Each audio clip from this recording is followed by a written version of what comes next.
Nahid Rana ১৫১ kilometre প্রতি ঘন্টায় গতিতে বোলিং করেছেন, একেবারে ফাটিয়ে দিয়েছেন। যে বলগুলো তিনি করেছেন এই ম্যাচটাতে ৪ ওভার বল করে ৭ রান দিয়ে ৩টা উইকেট পেয়েছেন। আবার এর আগের ম্যাচে আমরা একটা বিপরীত চিত্র দেখেছি যে নাহিদ রানা কিন্তু বেদম প্রহারের শিকার হয়েছেন। এখন এই জায়গাটার প্রেক্ষাপটে বলতে গেলে টেকনিক্যালি বিশ্লেষণে একটা বিষয় অবশ্যই বলতে হয়, সেটা হচ্ছে নাহিদ রানা কন্ডিশনটাকে ভালো মতো ব্যবহার করতে পেরেছেন দ্বিতীয় ম্যাচে, এবং এই টাইপের কন্ডিশন বা এই টাইপের কন্ডিশন পেলে নাহিদ রানা ২০২৭ বিশ্বকাপে বাংলাদেশের তুরুপের তাস হতে পারেন এবং সবচাইতে বড় এক্স ফ্যাক্টর হতে পারেন, সেটা আমরা গ্যারান্টি দিয়ে বলতে পারি যদি আল্লাহ রাব্বুল আলামিন তাকে ফিট রাখেন। কেন আমি এই কথাটা বলছি, কারণ ২০২৭ বিশ্বকাপে যেই ধরনের কন্ডিশনে খেলা হবে দক্ষিণ আফ্রিকাতে, আমরা ধরে নিতেই পারি যে বেশ ভালো কন্ডিশনে খেলা হবে। ভালো কন্ডিশন বলতে কিন্তু বিষয়টা এরকম না যে আলটিমেটলি বোলারদের জন্য ডিস্ট্রাকটিভ কন্ডিশন। আমি এমন কন্ডিশনের কথা বলছি যে জায়গাটাতে বল ইভেনলি বাউন্স করে, পেসাররা চাইলে বাউন্স ক্রিয়েট করতে পারেন, ব্যাটসম্যানরা চাইলে রান প্রডিউস করতে পারেন। একটা বিষয় লক্ষ্য করে দেখবেন যে যেই পিচে ২৩০-এর উপর রান হয়েছে টি-20 ক্রিকেটে, ওই পিচে নাহিদ রানা ৪ ওভার বল করে ৭ রান দিয়ে ৩টা উইকেট পেয়েছেন।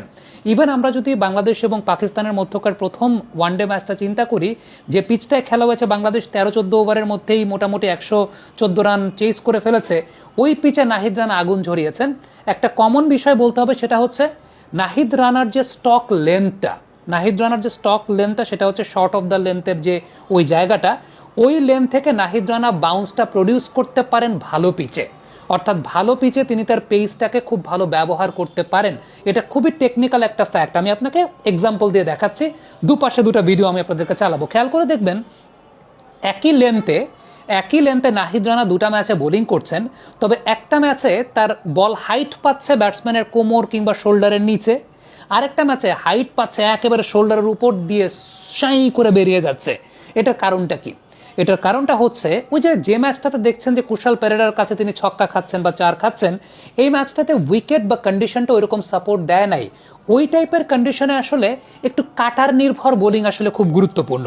ওই টাইপের কন্ডিশনগুলোতে মূলত সত্যি কথা বলতে এক্সপ্রেস পেস বোলাররা খুব বেশি আধিপত্য বিস্তার করতে পারেন না, কারণ ওই টাইপের কন্ডিশনগুলোতে আপনি দেখবেন স্পিনাররা বল করলে একটু নিচের দিকে নামবে, একটু বল থেমে থেমে আসবে। এই টাইপের কন্ডিশনগুলোতে আসলে কাটারটা খুব প্রয়োজন হয়। এখন আপনি যদি বলেন যে নাহিদ রানাকে কাটার করা শিখতে হবে, না, নাহিদ রানাকে কাটার করা শিখতে হবে না, এই টাইপের বোলারকে কাটার করা শিখতে হয় না। তাদের স্ট্রেংথের জায়গাটা পেস, তাদের স্ট্রেংথের জায়গাটা তাদের স্টক লেন্থের ওই জায়গা থেকে ব্যাটসম্যানকে ডিসিভ করা উইথ হিজ র পেস, এবং সে সঙ্গে হ্যাঁ দুদিক থেকে মুভমেন্টটা থাকতে পারলে সেটা তো অবশ্যই তার জন্য অনেক বেশি মাত্রায় ভালো। এই ব্যাপারটা পুরোপুরি কমন, এই ব্যাপারটা ওয়ার্ল্ডের যে কোনো এক্সপ্রেস ফাস্ট বোলারের ক্ষেত্রে অনেক বেশি মাত্রায় কমন, বিশেষ করে যারা সিম বোলিং করে অভ্যস্ত তাদের জন্য।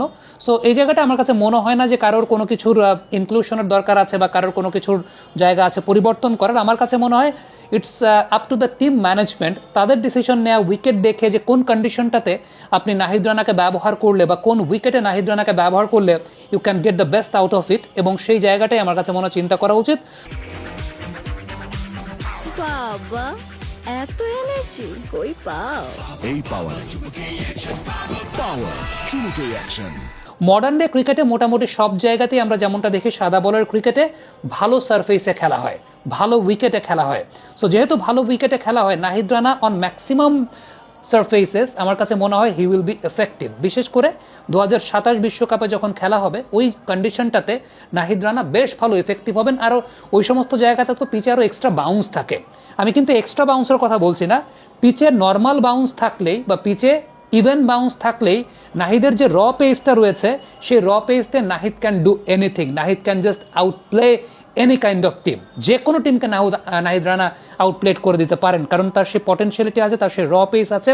পেস ইজ অলওয়েজ পেস, এই ব্যাপারটাতে আসলে কোনো সন্দেহের জায়গা নেই। বাট যখন কিছু কিছু সারফেস থাকবে, যে সমস্ত সারফেসটা সত্যিকারের অর্থে একটু হয়তোবা বল থেমে আসছে, একটু হয়তোবা নিচের দিকে যাচ্ছে, ওই ধরনের সারফেসে Nahid needs to build up his skills, not according to bowling the cutters. আমার কাছে মনে হয় যে বাই অ্যাডজাস্টিং হিজ লেন্স, কারণ ওই টাইপের পিচগুলোতে নাহিদ রানার মতো র পেসের সিম বোলারদের যেটা সবচেয়ে ইম্পর্টেন্ট ব্যাপার, সেই ইম্পর্টেন্ট ব্যাপারটা হচ্ছে you need to change your lens.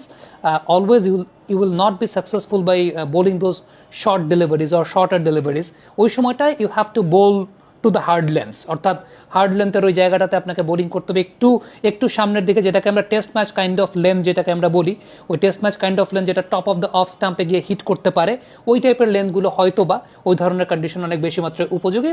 I am not sure, I am not a bowling expert. আমার কাছে মনে হয় যে শন টেইট ইজ দেয়ার এবং he will definitely work on Nahid Rana, যখন তিনি আসলে ভেরিয়াস কন্ডিশনে কীভাবে বোলিং করবেন বা ভেরিয়াস কন্ডিশনে কীভাবে বোলিং করছেন সেই ব্যাপারগুলো নিয়ে দেখভাল করবেন। But if you ask me, when the condition is good, when the pitch is good, when the pitch has even amount of bounce এবং যে কোনো অপোনেন্ট রানের পিচ যেগুলো আছে, রানের পিচগুলোতে Nahid Rana will be always dangerous.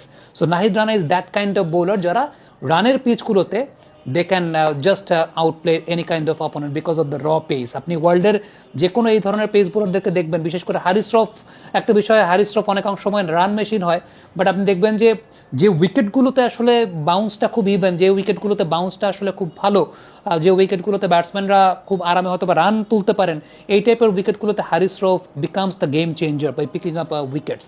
এই জায়গাটা আমার কাছে মনে হয় যে Nahid Rana can be a very vital asset for Bangladesh cricket in 2027 world cup. দর্শক কমেন্ট বক্সে আপনাদের মন্তব্য মতামত জানতে চেয়ে লিখে পাঠাবেন।